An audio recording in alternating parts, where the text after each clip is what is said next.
working with this idea of wilder ground and thinking about Hieronymus Bosch and his work of the Garden of Earthly Delights. So what I'm working with is this notion of what is Anishinaabe, Ojibwe, that's who I am. What would the Anishinaabe Garden of Earthly Delights look like? So that's what I'm trying to do with this new work. And how would I convey indigeneity in the landscape?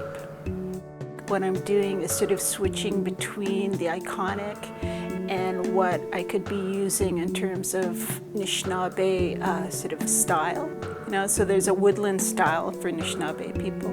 So I'm sort of flipping in between like two sort of sources of Anishinaabe and then West Coast. It's really a real sort of take on these sort of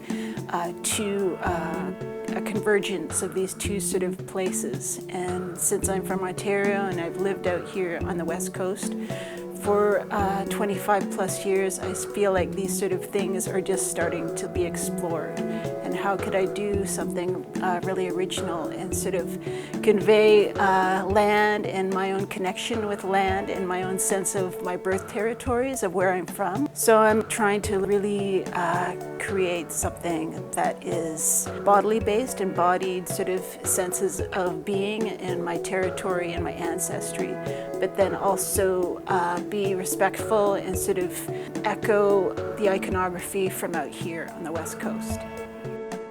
What I'd like people to take away from my new work is what is their experience and what is their spatial sort of existence or relationship to Indigenous lands and their sense of who Indigenous people are and who they are in relation to the Indigenous people they might know, or like the land that they walk on in terms of living in urban spaces. So I think that's something I would like people to sort of consider when they look at my work.